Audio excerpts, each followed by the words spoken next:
जय हिंद दोस्तों, मैं एसपी सर आप सभी मित्रों का सदाशिव कोचिंग क्लासेस के यूट्यूब चैनल पर हार्दिक स्वागत करता हूं। दोस्तों DElEd BTC second semester complete mathematics section के अंतर्गत दोस्तों आज आपके एग्जाम पर, आपकी परीक्षा पर ये अंतिम प्रहार होने वाला। आप इस क्लास को बहुत ही अच्छे से, बहुत ही ध्यान से देखिएगा, क्योंकि दोस्तों यह अंतिम क्लास रहने वाली है और इस क्लास से दोस्तों आप सभी मित्र बहुत कुछ सीख कर जाने वाले हैं। बहुत ही अच्छे प्रश्न लेके आया हूँ जो हो सकता है कल के एग्जाम में आपको हूबहू देखने को मिल जाए, और हूबहू नहीं देखने को मिलेंगे तो पैटर्न भी दोस्तों आपको सेम टू सेम मिलने वाला है। इसलिए बहुत ही अच्छे से, बहुत ही ध्यान से इस क्लास को देखिएगा दोस्तों, ठीक है। मैंने कोशिश की है कि ऐसे प्रश्नों का चयन करें जो आपके लिए इम्पॉर्टेंट हो, जो आपके कल की परीक्षा में काम आ सके। इस तरीके के प्रश्नों का मैंने चयन किया है, इसलिए बहुत ही ध्यान से, बहुत ही अच्छे से दोस्तों देखिएगा, ठीक है। शुरुआत में इस वीडियो को आप अपने स्तर से जरूर शेयर कर दीजिएगा। और मैं शुरुआत में ही बता देना चाहता हूँ कि जो मैं एक क्लास करा रहा हूँ, इस क्लास को देख लीजिए, बाकी जो मैंने आपको सिखा रखा है बस उसको अच्छे से देख लीजिए, अच्छे से हर टॉपिक को समझ लीजिए, ठीक है। मैंने इसीलिए शुरुआत में कहा था कि नोट्स आपके सच्चे साथी होते हैं जो आपके एग्जाम के समय काम आते हैं। अब इस समय में सिर्फ आपके नोट्स काम आने वाले हैं। प्रश्नों को देखिए, आपको लगता है कि लग जाएगा तो अच्छी बात है, वरना अगला प्रश्न है कि नहीं। तो नोट्स को देखिए, और आपको पता है कि मैंने काफ़ी प्रैक्टिस सेट भी कराए हैं, काफ़ी क्या कराए हैं, मॉडल पेपर भी प्रोवाइड कराएं कि नहीं। मतलब मैंने अपनी तरफ से पूरी कोशिश की है। अब आपकी जिम्मेदारी बनती है इस अंतिम समय में कतई परेशान नहीं होना है। जो कुछ आपने पढ़ लिया है वो बहुत अच्छा पढ़ लिया है, जितना पढ़ लिया उतना पर्याप्त है। अब इस अंतिम समय में आप जितना रिवीजन कर सकते उतना रिवीजन करिए, उतना पढ़ के जाइए, टेंशन फ्री होकर जाइएगा और पेपर को अच्छे से पढ़िएगा और अच्छे से सॉल्व करिएगा। मुझे पूर्णतः विश्वास है, मुझे पूर्णतः आप सभी मित्रों पर भरोसा है कि आप सभी मित्र पेपर बहुत ही अच्छा करके आएंगे, ठीक है। चलिए ध्यान से देखिएगा। पहला प्रश्न आपसे कह रहा है, वीडियो को जो दोस्तों शेयर जरूर कर दीजिएगा। आपसे कहता है एक रेलगाड़ी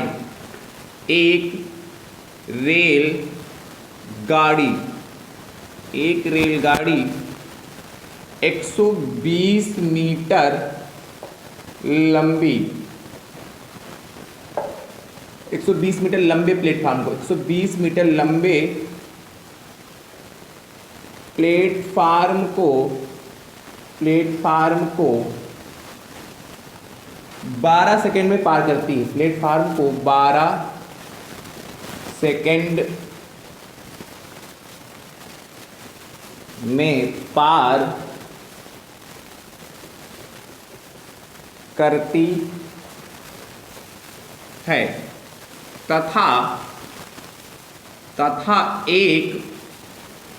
तथा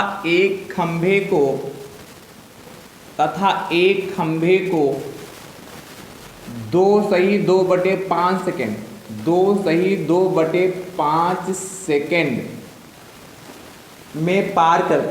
में पार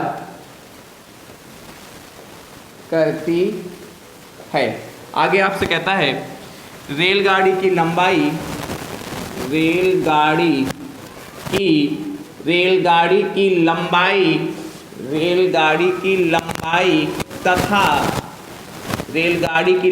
तथा रेलगाड़ी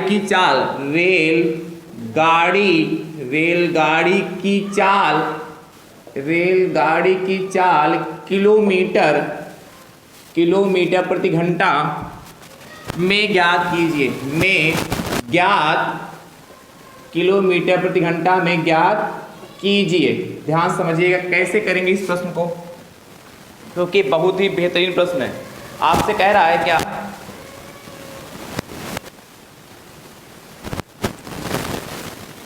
देखिएगा, कह रहा है एक रेलगाड़ी 120 मीटर लंबे प्लेटफार्म को 12 सेकेंड में पार करती है तथा एक खंभे को 2.5 सेकेंड में पार करती है। रेलगाड़ी की लंबाई तथा रेलगाड़ी की चाल किलोमीटर प्रति घंटे में ज्ञात कीजिए। तो सबसे पहले मान लेंगे, माना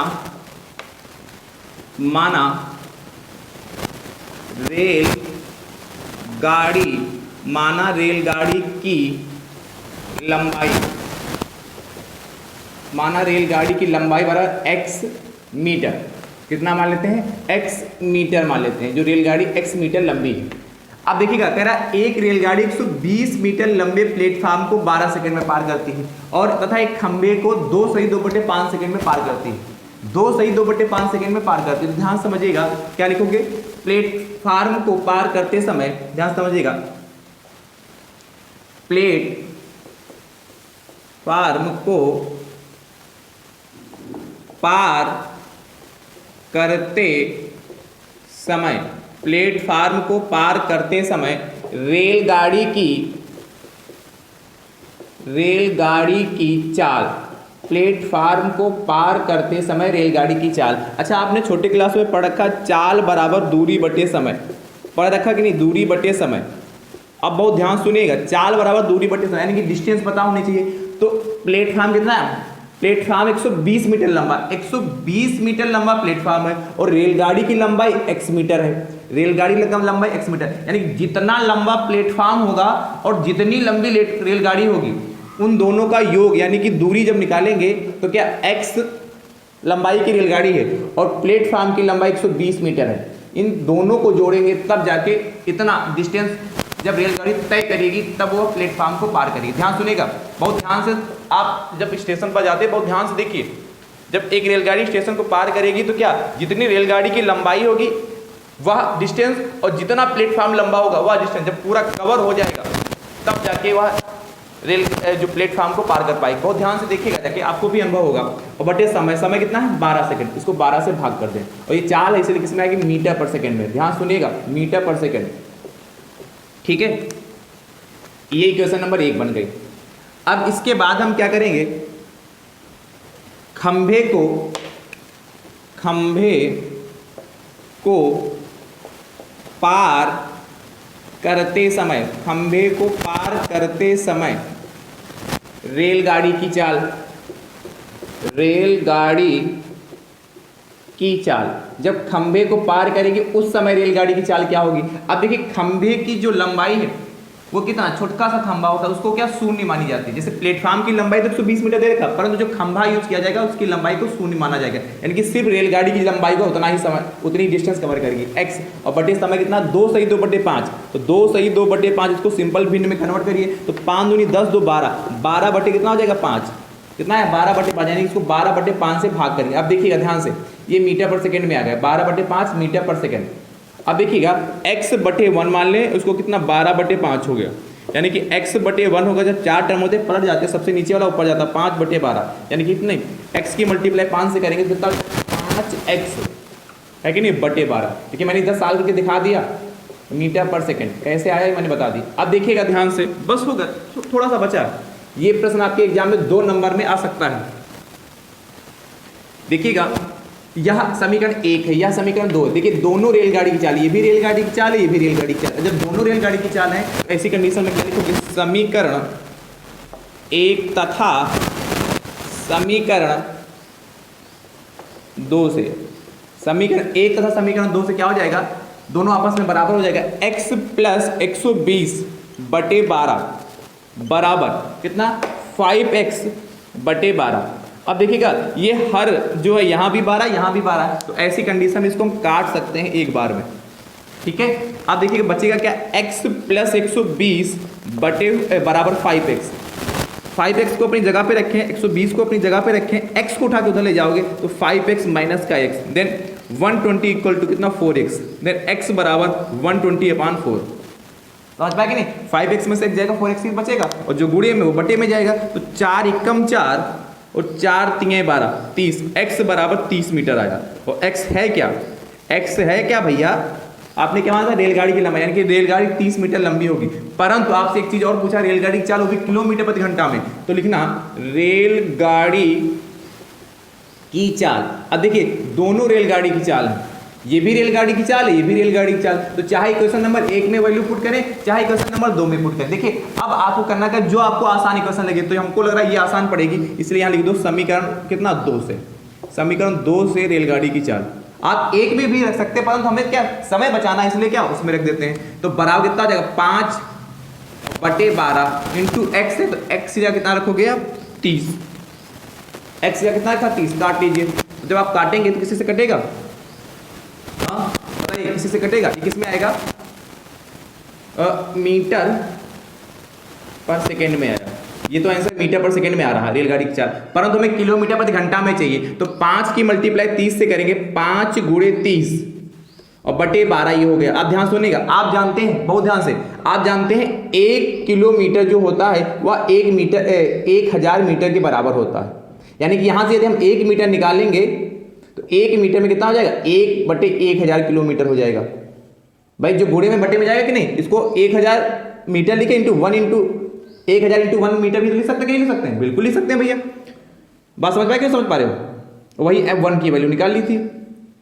अब देखिए इसको मीटर प्रति सेकंड बोलते हैं ना, प्रति का मतलब होता है बटे, यानी कि 1 मीटर के स्थान पर क्या लिख सकते हो? 1 बटे 1000 लिख सकते हो कि नहीं? और पूरे के बटे में देखिए सेकंड है, और 1 घंटे में आप जानते हैं 60 गुणे 60 3600 सेकंड होते हैं। 3600 क्या होते हैं? सेकंड होते हैं। तो यहां से जब 1 सेकंड निकालेंगे तो क्या हो जाएगा? 1 सेकंड बराबर 1 बटे 60 गुणे 60, इतने क्या हो जाएंगे? घंटे। यानी कि जब सेकंड को घंटे में चेंज करेंगे तो कितना? 1 बटे 60 गुणे 60 हो गया। मैंने विधिवत से करके दिखाया, यह किलोमीटर प्रति घंटे में चेंज हो गया। यह हमारा क्या होगा? किलोमीटर प्रति घंटे में कन्वर्ट हो गया। अब ध्यान समझिएगा, इसको एक बार और काटेंगे पीटेंगे, बाद में इसको पलट लेते हैं। देखिए 4 टर्म हो गए भाई, इसको मिला के तो कितना? 5 गुणे 30 और बटे कितना? 1000, तो ये हो गया ये वाला। और ये सबसे नीचे सबसे ऊपर जाएगा तो 60 गुणे 60 और बटे में क्या आ जाएगा? 12 हो जाएगा। बस काट लीजिए, काटिए। तो देखिएगा 0 से 0 गया, 0 से 0 गया, 0 से 0 गया, 6 एकम 6, 6 दूनी 12 हो गया, 2 एकम 2, 2 तियां 6 हो गया। मल्टीप्लाई कर लो तो 5 तियां 15 और 15 तियां 45 किलोमीटर प्रति घंटा आया। तो नीचे लिख लेना, मैं बोल दे रहा हूं, आप लिख लेना। अतः रेलगाड़ी की लंबाई बराबर x की कितनी है? 30 मीटर। अतः रेलगाड़ी की लंबाई बराबर 30 मीटर और रेलगाड़ी की चाल बराबर 45 किलोमीटर प्रति घंटा। लिख लेना आता करके, लिखना बहुत जरूरी है। चलिए अगला देखिएगा, second question, second number. Second दोस्तों कह रहा है क्या? बहुत ही ध्यान से सेकंड नंबर क्वेश्चन देखिएगा। आपसे कहता है, छोटा सा प्रश्न है, एक आयताकार मैदान, एक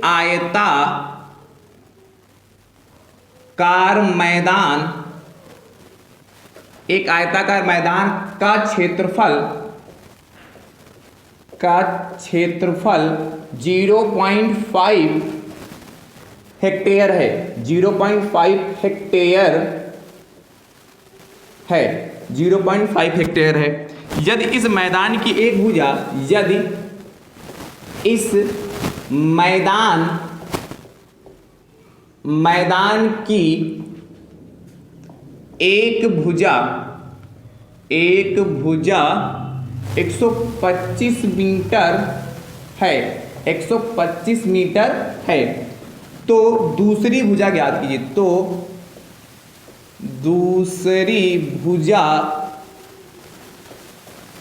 ज्ञात कीजिए। तो दूसरी भुजा ज्ञात कीजिए। अब ध्यान समझिएगा कैसे करेंगे, क्योंकि बहुत बेहतरीन प्रश्न है दोस्तों। मैंने शुरुआत में ही बताया कि बहुत अच्छे अच्छे प्रश्नों का चयन किया है। देखिए एक आयताकार मैदान का क्षेत्रफल दे रखा है 0.5 हेक्टेयर। इस प्रश्न का चयन इसलिए किया गया है कि हेक्टेयर दे रखा है और यहाँ क्या है? मीटर। तो हेक्टेयर मीटर का कॉम्बिनेशन है। तो आपको पता है प्रश्न को सॉल्व करने के लिए सारी यूनिट एक में होनी चाहिए, इसलिए हेक्टेयर को मीटर में कन्वर्ट करना होगा। और दूसरी भुजा चाहिए, और कैसा है? आयताकार मैदान है। तो दिया है, क्या लिखोगे? दिया है क्या? आयताकार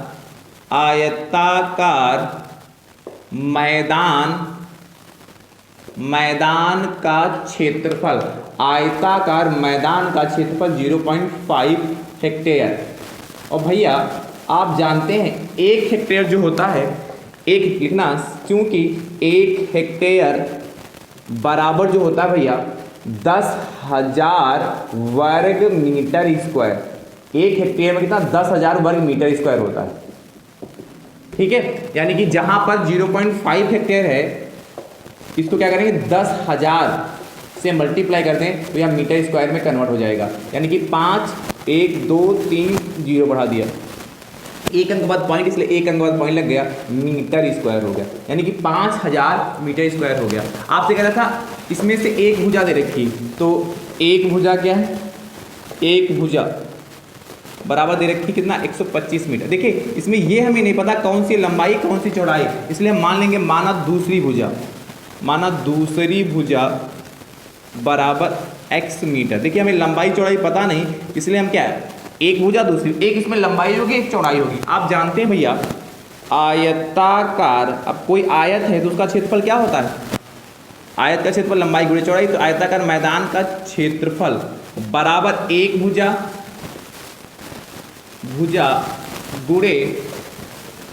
गुणे दूसरी भुजा, एक भुजा गुणे दूसरी भुजा। अब देखिए आयताकार मैदान का क्षेत्रफल का है तो कितना 5000, तो ये हो गया बराबर एक भुजा कितनी 125 हो गई, और दूसरी भुजा कितनी आपकी x, तो जो गुणे में कहाँ जाएगा बटे में, तो 5000 बटे 125।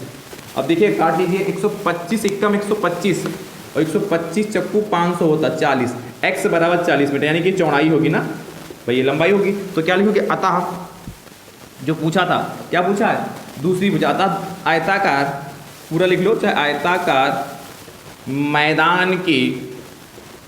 मैदान की दूसरी भुजा बराबर 40 मीटर। ये हमारा फाइनल आंसर आ गया। ठीक है, चलिए फटाफट इसको नोट कर लीजिए। अगला प्रश्न देखिएगा, नोट करते रहे, सिर्फ इस समय आपको रिवीजन करना है। ठीक है, चलिए दूसरे के बाद तीसरा प्रश्न देखिएगा। तीसरा प्रश्न दोस्तों आपसे कह रहा है, थर्ड नंबर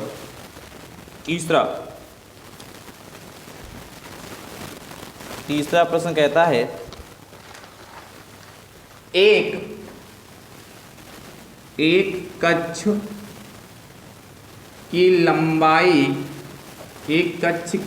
लंबाई 11 मीटर, चौड़ाई 8 मीटर तथा ऊंचाई कितनी कह रहा, 5 मीटर है, 5 मीटर है। आपसे जानना चाहता कक्ष की चारों दीवारों का क्षेत्रफल बताइए। कक्ष मतलब कमरा, कक्ष की चारों दीवारों का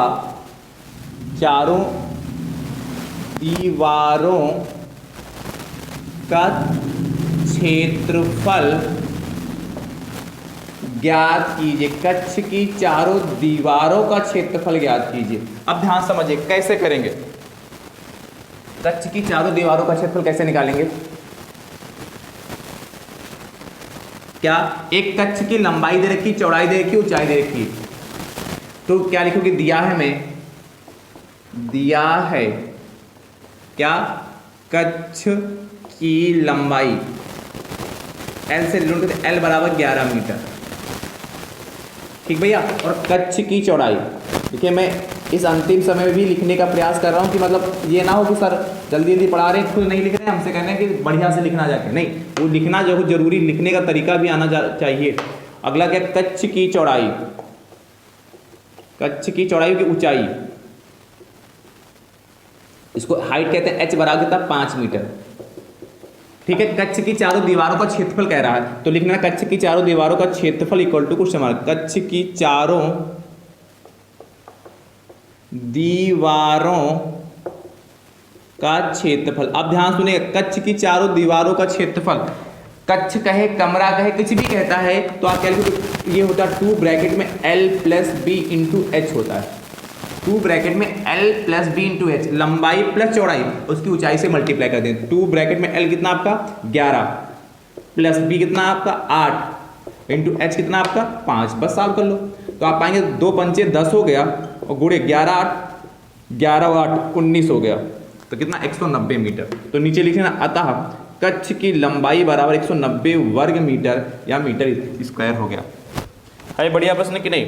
चलिए अगला प्रश्न देखिएगा, तीसरे के बाद चौथा प्रश्न आपसे कह रहा है, फोर्थ नंबर। फोर्थ प्रश्न कहता है कि मां की माँ की उम्र, माँ की उम्र, पिता की उम्र, पिता की उम्र, माँ की उम्र पिता की उम्र से, पिता की उम्र से 5 वर्ष कम है। माँ की जो उम्र है पिता की उम्र से 5 वर्ष कम है। 10 वर्ष पूर्व, 10 वर्ष पूर्व, 10 वर्ष पूर्व दोनों की, 10 वर्ष पूर्व दोनों की उम्र का अनुपात, दोनों की उम्र का अनुपात 5:6 था। माँ की वर्तमान उम्र बताइए, था। माँ की वर्तमान उम्र बताइए, माँ की वर्तमान उम्र बताइए। ध्यान से समझिएगा कैसे करेंगे इसको। आपसे क्या कह रहा है, कह रहा है माँ की उम्र पिता की उम्र से 5 वर्ष कम। जो माँ है उसकी जो एज है, आयु है, और पिता की आयु से 5 वर्ष कम है। तो हम मान लेंगे क्या, माना किसकी, माँ की आयु मान ले चाहे पिता, किसी की भी माने, दोनों से होगा। माना माँ की आयु, माना माँ की आयु या उम्र कह रहा, तो उम्र बराबर x वर्ष। अब ध्यान सुनिएगा, तो पिता की उम्र कितनी होगी, पिता की उम्र, पिता की उम्र मानते तब भी हो जाएगा x + 5 वर्ष। अब कहेंगे सर आपने तो कहा था कि कम है और आपने यहाँ तो जोड़ दिया। देखिएगा प्रश्न को समझिएगा, कह रहा माँ की जो उम्र है पिता की उम्र से 5 वर्ष कम है। माँ की उम्र पिता की उम्र से 5 वर्ष कम है, तो माँ यदि इस समय 50 वर्ष की मान लेते हैं तो पिता कितने के होंगे, 55 वर्ष के होंगे, तभी तो 5 वर्ष कम होगी। इसलिए ये x माना, इसमें x + 5 कर दिया। ठीक है, कोई दिक्कत तो नहीं। अब कह रहा 10 वर्ष पूर्व, लिखना 10 वर्ष पूर्व, इसकी उम्र 10 वर्ष पूर्व माँ की उम्र, 10 वर्ष पूर्व माँ की उम्र कितनी हो जाएगी, x में से 10 घटा दो, x - 10 वर्ष हो गया। और 10 वर्ष पूर्व किसकी, पिता की उम्र, पिता की उम्र 10 वर्ष पूर्व पिता की उम्र कितनी, x + 5 तो है, इसी में से 10 घटा, पूर्व का मतलब पहले, और जब बाद कहेगा तो उसमें ऐड कर देंगे। ठीक है, जैसे इस समय आप 25 वर्ष के हैं, मैं पूछूं कि आप 10 साल पहले कितने के होंगे, तो सिंपल सा बताएंगे, तुरंत जवाब देंगे सब 15 वर्ष के होंगे। कैसे पता चला, 25 में से 10 घटाया, तो आप पाएंगे क्या यहाँ से, x + 5 - 10, तो x - 5 ना वर्ष हो गया। ठीक है, +5 - 10। अब देखिएगा प्रश्नानुसार क्या कह रहा है प्रश्न, कह रहा है 10 वर्ष पूर्व दोनों की उम्र का अनुपात 5:6, यानी कि माँ की उम्र कितनी, x - 10 और पिता की उम्र कितनी, x - 5। इन दोनों का जो अनुपात है वो कितना, 5:6, तो 5/6 हो गया। अनुपात को बटे सही में भी लिख सकते हैं, क्रॉस मल्टीप्लिकेशन करेंगे तो 6 की मल्टीप्लाई x से करेंगे 6x - 6 दहम 60 हो गया, बराबर 5 की मल्टीप्लाई x से करेंगे तो 5x हो गया, और माइनस से कितना 5 25 हो गया। ठीक है, देखिएगा 6x को अपनी जगह पे रखते हैं, 5x को उठा के इधर लाओगे तो माइनस का 5x हो जाएगा, 60 को उठा के उधर ले जाएगा तो प्लस का 60, 25 अपनी जगह पर, इसलिए माइनस का 25 था। 6x में से 5x जाएगा तो बचेगा x, बराबर 60 में से 25 जाएगा, कितना बचेगा 35 वर्ष। पूछा क्या था आपसे, माँ की उम्र, और माँ दोनों कहा था माँ की वर्तमान उम्र, तो माँ की वर्तमान, अच्छा एक चीज और देखिएगा, माँ की वर्तमान उम्र कहाँ है, सुनिएगा ध्यान से, माँ की वर्तमान, तो मैंने खाली माँ की उम्र लिख दिया, इसका भी यही मतलब है कि माँ की वर्तमान उम्र। यदि खाली माँ की उम्र लिखा है या खाली पिता की उम्र लिखा है, मतलब उसमें वर्तमान शब्द का यूज नहीं किया गया, तब भी उसका मतलब वर्तमान ही होता है। चाहो तो आप यूज कर लो, पर नहीं भी यूज करोगे तब भी गलत नहीं। माँ की वर्तमान उम्र और पिता की वर्तमान उम्र। ठीक है, तो क्या लिखोगे, अतः यदि यूज किया गया तो यूज कर लेना, माँ की वर्तमान उम्र, वर्तमान उम्र बराबर 35 वर्ष। माँ की वर्तमान उम्र बराबर 35 वर्ष, बढ़िया से ब्रैकेट में पैक करिए, डब्बे में बंद करिए। अगला देखिएगा फटाफट इसको नोट करिए। अगला दोस्तों प्रश्न आपसे कह रहा है, बहुत ही ध्यान से इसको नोट कर लीजिए। हो गया, नोट करो भाई।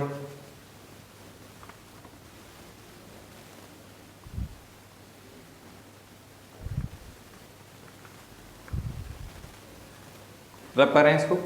चौथे के बाद पांचवा देखिए, पांचवा प्रश्न दोस्तों आपसे कह रहा है 5th नंबर। आज कोई होमवर्क नहीं, सिर्फ आपको देखना है, सिर्फ 5th नंबर। 5 नंबर दोस्तों प्रश्न कह रहा है आपसे, एक कमरे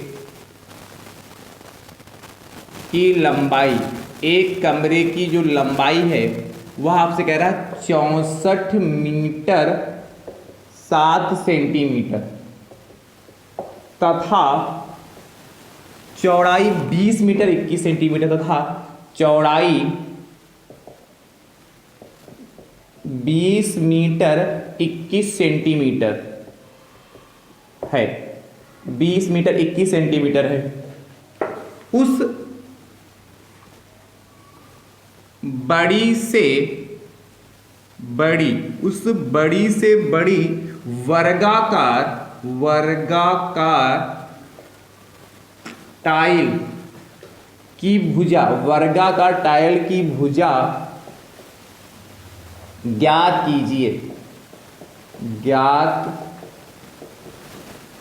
कीजिए जिससे टाइल को बिना तोड़े, जिससे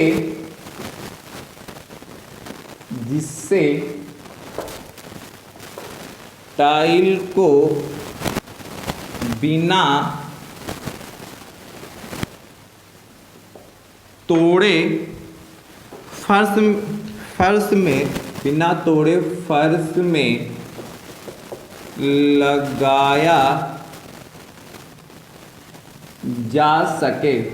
में लगाया जा सके।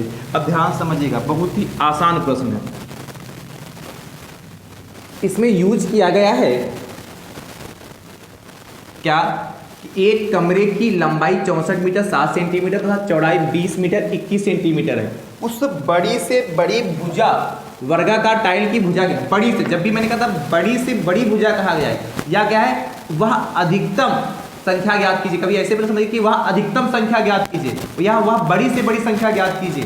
तब ऐसी कंडीशन में आप हमेशा HCF मासा निकालते हैं, यानी कि इन दोनों का मासा निकाल लेंगे तो टाइल को बिना तोड़े फर्श में लगाया जा सकेगा। मासा के बराबर का जो टाइल होगा वह लगाया जा सकेगा। तो क्या लिखोगे, दिया है मैं, दिया है क्या, कमरे की लंबाई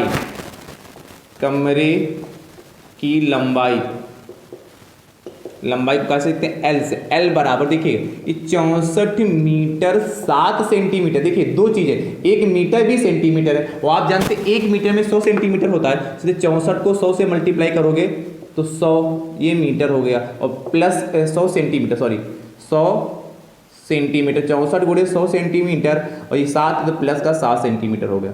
अब देखिएगा मल्टीप्लाई कर लेंगे तो कितना, 64 100 सेंटीमीटर हो गया ये, और प्लस का 7 ये, तो प्लस का 7 सेंटीमीटर ये हो गया। तो टोटल आप कितना पाएंगे, 64,407 सेंटीमीटर हो गया। ये उसकी लंबाई के सेंटीमीटर में कन्वर्ट करते ही। उसके बाद कमरे की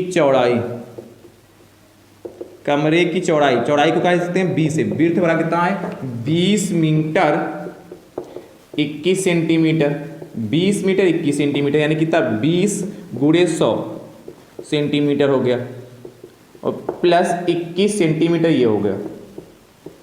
तो कितना हो जाएगा, 20 गुणे 100 कितना, 2000 सेंटीमीटर, और प्लस 21 सेंटीमीटर ये हो गया।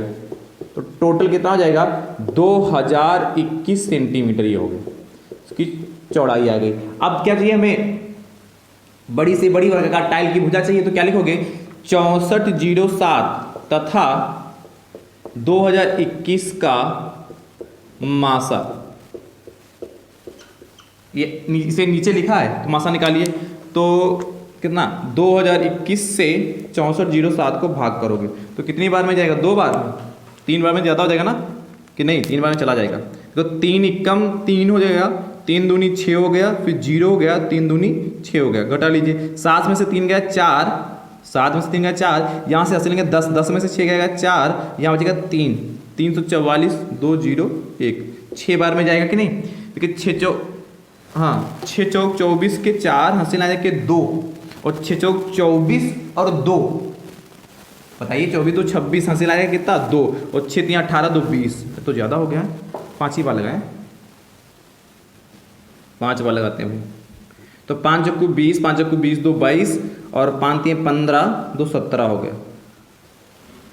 इतना आया जाके, ठीक है।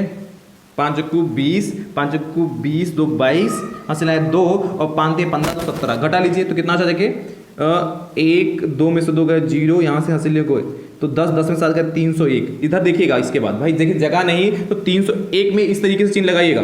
301 से आपको क्या करना, 301 से 344 को भाग करना है। मतलब यहाँ ऐसे 3 बनाएंगे, 344 यहीं पर लिखोगे, समझ पाएंगे नहीं, समझ पाए, फिर यहीं भाग कर दोगे क्योंकि जगह नहीं, इसलिए मैंने आगे लाइन पे कर दिया। तो क्या होगा, 301 एकम 301 हो गया, कितना बचा जाके 3 4, 343 गुणे 301, 7 से जाएगा, देखिए 7 3 21, 7 चौक 28, 2 30 कट गया, ये 43 आया जाके। तो क्या 6407 तथा 2021 का जो मासा आया जाके वह आपका 43 आया जाके। तो फाइनल आंसर क्या लिखोगे, पहले ये नोट करिएगा, फिर ये आइएगा फाइनल आंसर। अतः मैं बोल दो, लिख लेंगे, अतः बड़ी से बड़ी वर्गाकार टाइल की भुजा बराबर कितनी, 43 सेंटीमीटर। क्या लिखोगे, अतः बड़ी से बड़ी वर्गाकार टाइल की भुजा बराबर 43 सेंटीमीटर, 43 सेंटीमीटर हो गया। चलिए नोट करिए फटाफट, ठीक है, 43 सेंटीमीटर आया।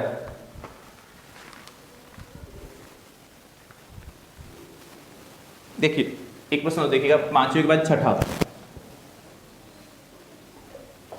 6 नंबर दोस्तों प्रश्न आपसे कह रहा है, 6 नंबर कह रहा है एक काम 30 मजदूर, एक काम 30 मजदूर 16 दिन में करते हैं। एक काम 30 मजदूर 16 दिन में करते हैं, तो 12 मजदूर इस काम को कितने दिन में करेंगे। इस काम को कितने दिन में करेंगे, कितने दिन में करेंगे, ध्यान समझिएगा।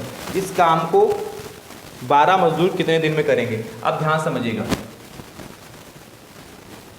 बढ़िया सा प्रश्न ये भी है। क्या कह रहा है, एक काम को 30 मजदूर 16 दिन में तथा 12 मजदूर इस काम को कितने दिन में करेंगे। तो 12 मजदूर देखिए दिया है, मैं लिखिएगा, दिया है मजदूर, इसको M1 से डिनोट करेंगे, हाँ, और उसके बाद M1 से इसको डिनोट करेंगे, उसके बाद दिनों की संख्या इसको D1 से डिनोट करेंगे, ठीक है। माइन है ना मजदूर, इसलिए इसको M1 बराबर 30 मजदूर हो गया और D1 बराबर आपके पास 16 दिन हो गया। उसके बाद क्या लिखोगे, जो अगला होगा M2, जो अगले मजदूर होगा उसको M2 से लिखेंगे, और चाहिए क्या, दिनों की संख्या, इसलिए D2 equal to question mark, ठीक है। M1 D1 से लगाएंगे तो ये 12 मजदूर हो गए। इसको ध्यान रखिएगा, क्या एक फार्मूला होता है M1 D1 बराबर M2 D2, बस इतना ध्यान रखिएगा, M1 D1 बराबर M2 D2।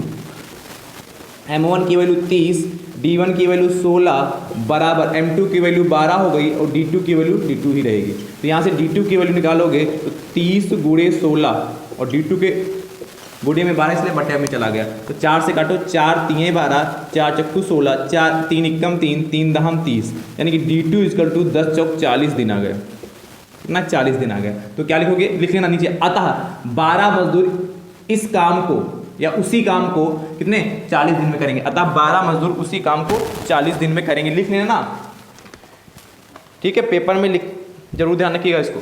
अगला प्रश्न बहुत ही शानदार, 6 के बाद 7 नंबर देखिएगा। 7 नंबर दोस्तों प्रश्न आपसे कह रहा है, 7 कह रहा है यदि x माइनस 1/x बराबर 5 हो तो x square plus 1/x square का मान ज्ञात कीजिए, मान ज्ञात कीजिए, का मान ज्ञात कीजिए। अब ध्यान समझिएगा, कैसे मान ज्ञात करें, क्या यदि x minus 1/x equal to 5 हो तो x square plus 1/x square का मान ज्ञात कीजिए। दिया है, मैं लिखिएगा भैया क्या, दिया है क्या, x माइनस 1/x बराबर 5। इक्वेशन नंबर 1 बना दीजिएगा और वैल्यू चाहिए आपको x² plus 1/x² equal to question mark. आप क्या करोगे, देखिए x² प्लस 1/x² की वैल्यू चाहिए, इसलिए समीकरण एक का दोनों पक्षों में दोनों पक्षों का वर्ग करने पर ठीक है, तो क्या हो जाएगा, x माइनस 1/x का होल ऑफ स्क्वायर बराबर 5 का स्क्वायर। तो ये a माइनस बी का होल ऑफ स्क्वायर हो गया, क्या होता है a स्क्वायर, तो यानी कि x²। भाई a माइनस बी का होल ऑफ स्क्वायर तो आप जानते खूब परिचित हैं, a माइनस बी का होल ऑफ स्क्वायर कितना हो जाएगा, a² plus b² minus 2ab होता है। तो देखिएगा a² प्लस b² तो 1/x b के साथ हो, और माइनस 2 इंटू ए कितना, x b कितना 1/x, और 5 का स्क्वायर 25 हो गया। देखिएगा x एकम x हो गया, तो आप पाएंगे क्या, x² ऐसे रहेगा, 1 का स्क्वायर 1 हो जाएगा और x का स्क्वायर x² माइनस 2 बराबर 25, यानी कि x² प्लस 1/x² बराबर 25, और माइनस है इसलिए प्लस का 2 हो जाएगा। तो क्या पाएंगे आप,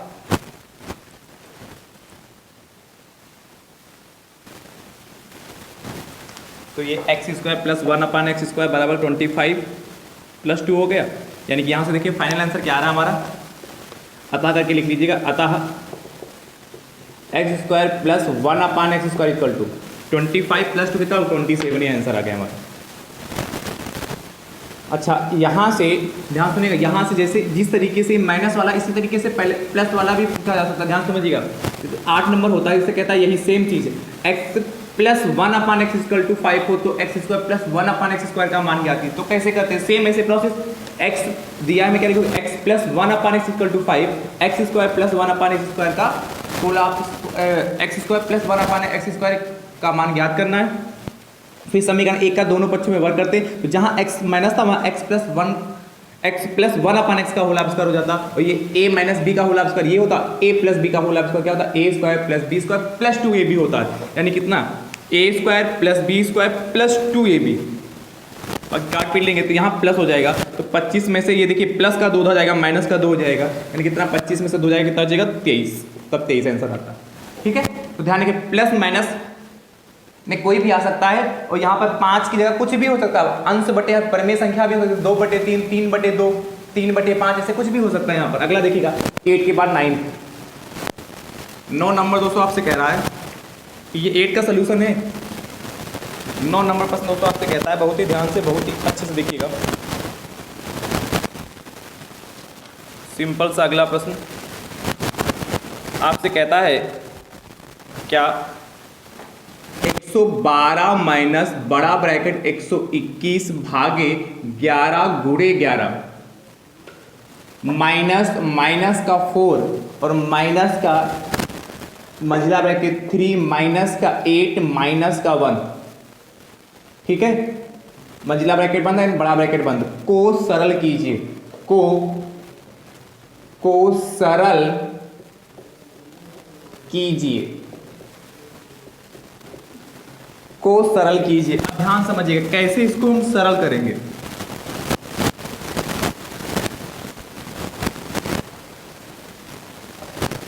ठीक है, कैसे इसको हम सरल करेंगे ये देखिएगा, 112 माइनस बड़ा ब्रैकेट 121 भागे 11 गुणे 11 माइनस का 4 माइनस का मंझला ब्रैकेट 3 माइनस का 8 माइनस 1 का बार ब्रैकेट, फिर मंझला ब्रैकेट में बड़ा ब्रैकेट बंद। देखिएगा 112 आपके पास ऐसे रहा, माइनस का 121 भागे 11 गुणे 11 कितना होता है 121 होता है। देखिए अच्छा रुक जाइए, इसको नहीं सॉल्व करिए, नियमानुसार ही सॉल्व करेंगे, हर स्टेप को वैसे ही करेंगे जो मैंने आपको नियम बता रखा। अच्छा मैं लिख देता हूँ नियम भी साथ में, क्या होता है बोर्ड मास या बाउंड मास कहते हैं BODMAS। मैंने कहा था इसी में क्या लाइन ब्रैकेट को सम्मिलित कर लेते हैं मैंने, और छोटा ब्रैकेट फिर मंझला ब्रैकेट एंड फिर बड़ा ब्रैकेट, फिर ऑफ का मतलब का लिखा होगा या उसके जगह पर ऑफ लिखा होगा, उसके साथ पर मल्टीप्लाई लगाकर उसको सॉल्व करते हैं। उसके बाद डिवाइड करना होता है, फिर क्या मल्टीप्लाई करना होता है, फिर क्या ऐड करना होता है, और फिर क्या करना हो सब्ट्रैक्ट करना होता है। इस क्रम में हम सॉल्व करते हैं। तो सबसे पहले क्या बार है उसको सॉल्व करेंगे, तो माइनस का 4 हो गया, माइनस देखिए 3। अब ये माइनस का एक नहीं पड़ा, सिर्फ आप इतने पे ध्यान दीजिए कि 8 में से एक जाएगा, ये माइनस का नहीं प्लस का ही माना जाएगा। 8 में से एक जाएगा तो बचेगा 7, मंझला ब्रैकेट बंद एंड बड़ा ब्रैकेट बंद। अब देखिएगा 112 माइनस का 121, देखिएगा इसके बाद क्या सॉल्व करेंगे, देखिए छोटे ब्रैकेट, तो 11 गुणे 11 121 हो गया, और माइनस माइनस प्लस का 4 हो गया, और ये देखिए माइनस मंझला ब्रैकेट, चलिए अगली बार सॉल्व कर लेंगे, वैसे यहीं पर भी सॉल्व कर लेते तो कोई इफेक्ट नहीं पड़ता। तो कितना 112 माइनस का 121 भागे 121 प्लस 4, और देखिए माइनस, ये देखिए 3 में से 4 जाएगा, कितना बचेगा माइनस का 4। चाहो तो मंझला भी लगाओ, ठीक है, या छोटा ब्रैकेट लगा के चाहे मंझला लगा ले, चाहे यहाँ पर हम छोटा लगा ले, दोनों ब्रैकेट का हम यूज कर सकते हैं। तो यानी कितना होगा 112 माइनस 121 भागे 121 और प्लस का 4, माइनस माइनस प्लस का 4 हो गया, बस सॉल्व कर लो। तो 112 ये हो गया माइनस का, देखिए अब भाग है प्लस है, तो पहले भाग होगा कि प्लस होगा, तो पहले भाग पर है ना, तो 121 को 121 से भाग करोगे 1 आएगा, प्लस का 4 प्लस का 4। अब देखिए सभी को ऐड कर लेंगे तो 112 माइनस 1 4 5 4 9 हो गया, 112 में से 9 जाएगा तो 103 बचेगा। ये हमारा फाइनल आंसर आ गया। चलिए नोट करिए फटाफट, नोट क्या इसको देखते रहिए, साथ में लगाते रहिए। अब इस समय में नोट्स बनाने की जरूरत नहीं, सिर्फ समझने की जरूरत है, ठीक है। अगला 10 नंबर देखिएगा। 10 नंबर दोस्तों प्रश्न आपसे कह रहा है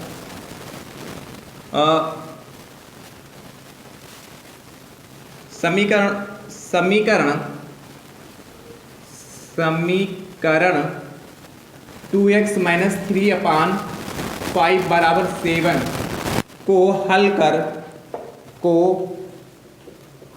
कर उत्तर की जांच कीजिए। हल कर उत्तर की जांच कीजिए। देखिए इसको कैसे करेंगे, इसे हमें साल पर क्या करना है, उत्तर की जांच करना है। देखिए कितना आसान है। तो सबसे पहले इक्वेशन को सॉल्व करना सभी को आता है।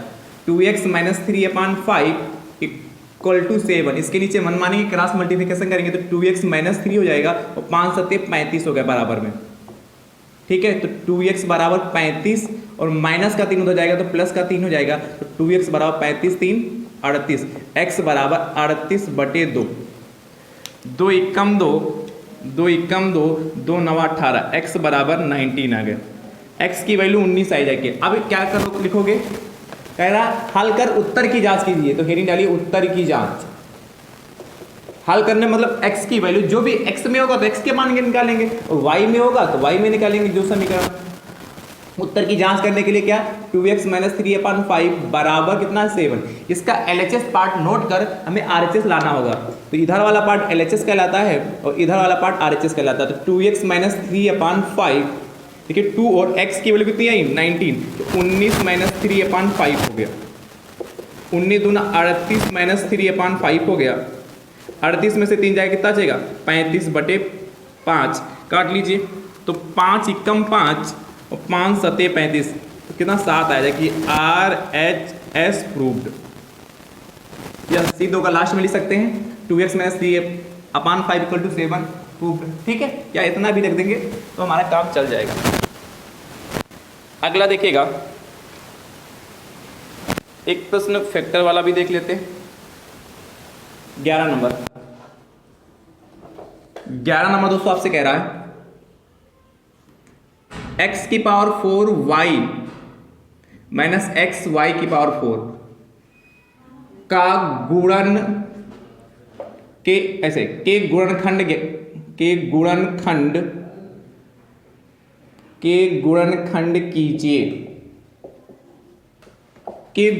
कीजिए। तो ध्यान समझिएगा कैसे करेंगे हम इसके, क्या करने में गुणनखंड करने हैं। तो क्या x की power 4 y minus x y की पावर 4 हो गया। देखिए x और x की पावर 4, यहाँ भी x है, यहाँ y की पावर 4, यहाँ y, तो x y कॉमन हो जाएगा तो ब्रैकेट में बचेगा क्या x cube minus y cube. देखिएगा ध्यान से, ये एक्स वाई ऐसे रहा, यह a cube minus b cube होता है, वो क्या होता है a माइनस बी, तो ब्रैकेट में x माइनस बी, और क्या a square plus b square plus क्या ए बी एक्स वाई, बस हो गया। देखिए फैक्टर हो गए। अतः x की पावर 4 माइनस एक्स वाई की पावर 4 के गुणनखंड ये है। ठीक है, इस तरीके से दोस्तों गुणनखंड वाले भी प्रश्न आप सॉल्व कर सकते हैं आसानी से। हो पाएंगे कि नहीं हो पाएंगे बताइए। ठीक है, अगला अच्छा एक फैक्टर भी देख लीजिएगा। और 11 के बाद 12 नंबर दोस्तों आपसे कहता है x square minus x minus का 12 के गुणनखंड कीजिए। एक्स स्क्वायर माइनस का एक्स माइनस 12 के गुणनखंड कीजिए। देखिए कैसे करेंगे। एक्स स्क्वायर माइनस का एक्स माइनस 12 के गुणनखंड करने हैं। तो देखिएगा एक्स स्क्वायर का गुणांक देखते हैं, यहाँ कितना 1 है, यहाँ कितना है 12 है। जो अचर पद है 12, इसकी मल्टीप्लाई करते हैं। मैंने कहा चिन्ह से कोई मतलब नहीं, तो 12 लिखेंगे तुरंत बराबर लगाएंगे, गुणा कर देंगे, गुणाई का चिन्ह। उसके बाद देखिए x का गुणांक देखेंगे। यहाँ पर 2 3 4 5 कोई भी नंबर हो सकता है, परंतु ये नंबर नहीं है, अंक नहीं है, संख्या नहीं है, तो यहाँ पर हम क्या 1 मानेंगे। ये 1 हो गया, तुरंत बराबर लगाएंगे। यहाँ पर चिन्ह काहे का लगेगा, जो अचर पद के पहले होगा, क्योंकि माइनस लगा इसलिए माइनस, यदि यहाँ प्लस होता तो प्लस लगा लेते। अब देखिए 12 के ऐसे गुणनखंड करने, यदि गुणा करें तो 12 है और घटाए कितना 1, तो 4 3 12 और 4 माइनस 3। ठीक है, तो क्या हो जाएगा एक्स स्क्वायर माइनस का 1 के साथ 4 माइनस 3 एक्स माइनस का 12 हो गया। आप पाएंगे क्या x square minus minus plus minus का 4x हो गया और माइनस माइनस प्लस का 3x हो गया, माइनस का 12 हो गया। इन दोनों में कॉमन ले लें, तो जब आप कॉमन लेंगे तो x, तो क्या हो जाएगा x माइनस 4, और इसमें कॉमन लेंगे तो प्लस का 3 x माइनस का कितना 4 हो गया। भाई 3 कॉमन ले, 3 चक्कू 12। अब देखिए जब भी फैक्टर करें ध्यान से देखिए, लास्ट में जो ब्रैकेट 2 बनते हैं ये हमेशा सेम आते हैं। सेम नहीं आया तो आपने कुछ ना कुछ मिस्टेक जरूर किया है। तो x माइनस 4 देखिए कॉमन मिल गया यहाँ से, तो बचाएगा क्या x और प्लस का 3। ये हमारा फाइनल आंसर आ गया। चलिए नोट करिए फटाफट। अगला दोस्तों आपसे कह रहा है क्या, ध्यान से देखिएगा, इसको आप करें 12 के बाद 13 नंबर। 13 नंबर दोस्तों प्रश्न आपसे कह रहा है 4 11 16 15 12 5 7 9 और 10 की माध्यिका ज्ञात कीजिए। की माध्यिका ज्ञात कीजिए। हमें क्या चाहिए, इसकी माध्यिका चाहिए। तो आपको पता माध्यिका निकालना कितना आसान है। माध्यिका निकालने के 2 फार्मूले, जब पदों की संख्या सम हो, जब पदों की संख्या विषम है। देखिए जो आंकड़े दे रखे हैं उनको लिखना पड़ेगा। 4 11 16 15 12 5 7 9 और 10। क्या लिखोगे, जो आंकड़े देखे जब भी माध्यिका निकालनी होगी तो आंकड़ों को आरोही या अवरोही क्रम में रखना पड़ेगा। असेंडिंग ऑर्डर या डिसेंडिंग ऑर्डर में, आरोही क्रम में रखने पर, आंकड़ों को आरोही क्रम में रखने पर, जब आरोही क्रम में रखेंगे यानी कि आरोही का तो सबसे छोटा, तो सबसे छोटा आपके पास 4 है, फिर उसके बाद 7 है, 7 के बाद 9 है, 9 के बाद 10 है, 10 के बाद 11 है, 11 के बाद 12 है, 12 के बाद 15 है, 15 के बाद 16 है। देखिए जब भी आप आंकड़ों को आरोही या अवरोही क्रम में अरेंज करते हैं तो सबसे पहले जो मूल आंकड़े इनको काउंट कर लेना जरूर। 2 2 4 2 6 2 8 1 9 है। देखिए यहाँ पर 9 है कि नहीं, 2 2 4 2 6 2 8 ही। देखिए कोई ना कोई एक छूट गया। क्या छूटा, 4, देखिए 5 छूट गया, 4 और 5 छूटा, इसलिए कह रहे हैं काउंट जरूर कर लेना। देखिए 2 2 4 2 6 2 8 1 9 है। यहाँ देखिए 2 2 4 2 6 2 8 1 9 हो गए। आप क्या लिखोगे, यहाँ पर क्या पदों की संख्या सम है कि विषम है, तो आप कहेंगे सर पदों की जो संख्या है वह सम है, तो पदों की संख्या इसको n से डिनोट कर, n बड़ा कितना हो जाएगा 9। ये कैसी विषम संख्या है, ऑड नंबर है। तो जब विषम संख्या होती है तो माध्यिका का फॉर्मूला क्या होता है, माध्यिका बराबर जो होता है n + 1/2 वां पद या वे पद का मान।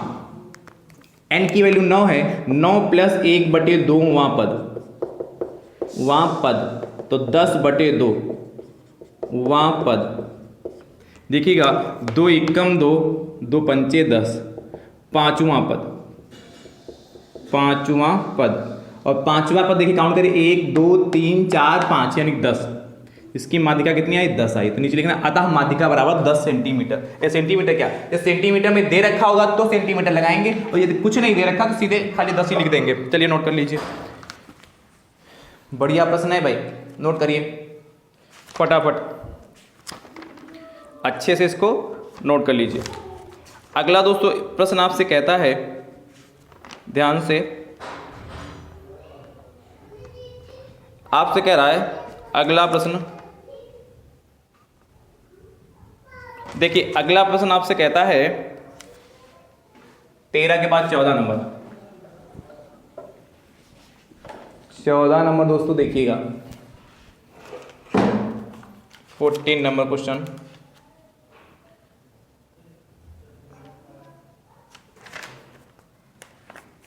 एक कक्षा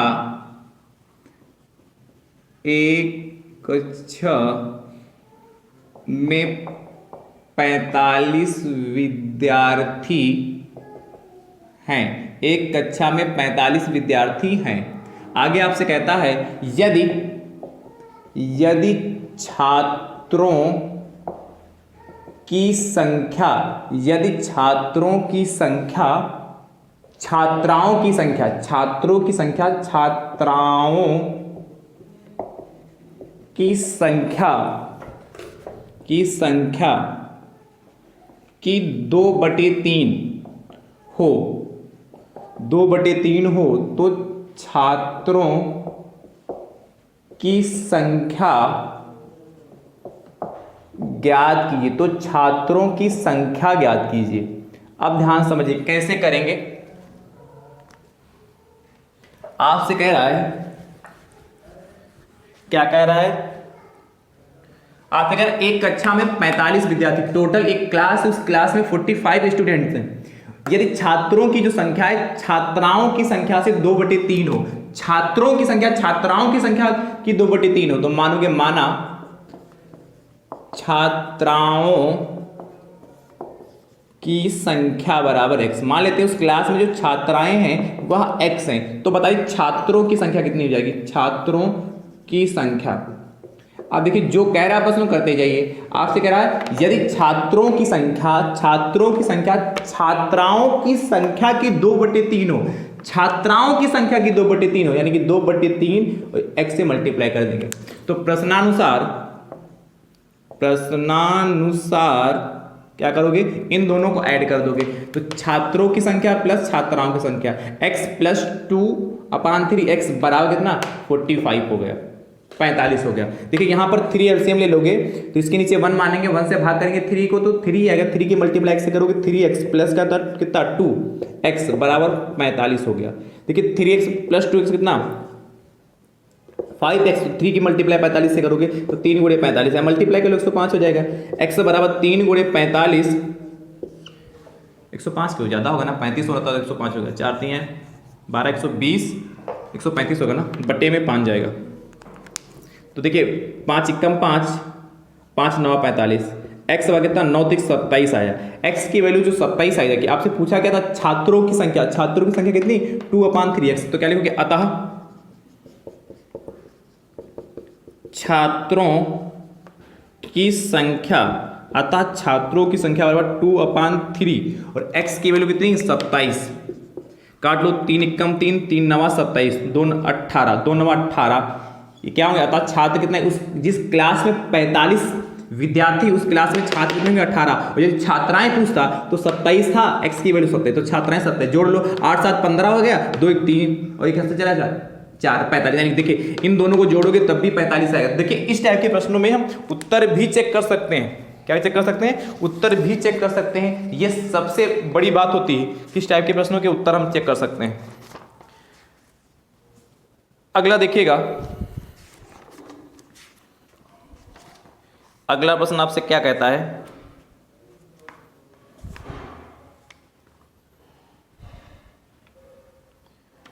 नोट करिए भाई, फटाफट इसको नोट कर लो।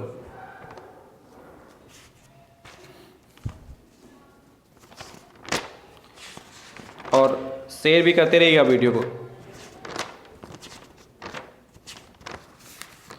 नोट कर लो भाई, हो गया? नोट क्या, आपको साथ में प्रैक्टिस करते हुए चलना है। देखिए एक प्रश्न और, 14 के बाद 15 देखिएगा। 15 नंबर दोस्तों क्वेश्चन आपसे कहता है क्या, दो समरूप त्रिभुजों के परिमापों, दो समरूप त्रिभुजों के परिमाप या परिमाप क्रमशः कितना है, 40 सेंटीमीटर तथा 50 सेंटीमीटर तथा 50 सेंटीमीटर हैं। पहले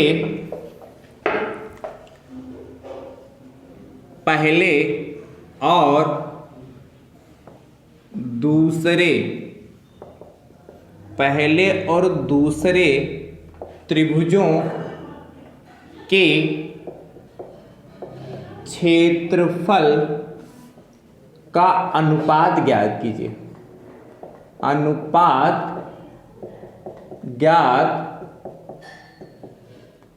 पहले और दूसरे त्रिभुजों के क्षेत्रफल का अनुपात ज्ञात कीजिए। अब ध्यान से समझिए कैसे करेंगे इसको, बहुत आसान है। देखिए इनके परिमाप दिया है तो क्या लिखोगे, दिया है। अच्छा हम बताएं फिगर बना लो तो ज़्यादा आसान पड़ेगा।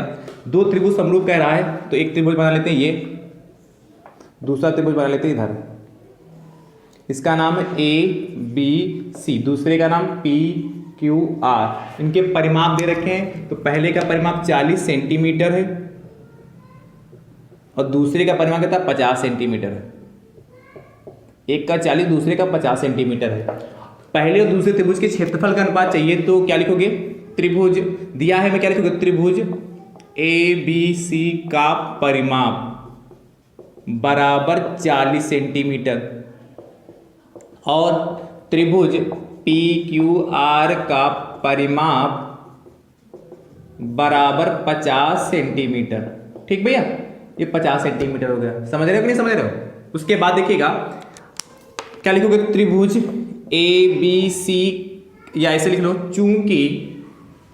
चूंकि त्रिभुज ABC समरूप हैं त्रिभुज PQR के, और जब दो त्रिभुज समरूप होते हैं तो उनका जो परिमापों का अनुपात होता है उनकी संगत भुजाओं के अनुपात के बराबर होता है। तो क्या लिखोगे, त्रिभुज ABC का परिमाप बटे त्रिभुज PQR का परिमाप।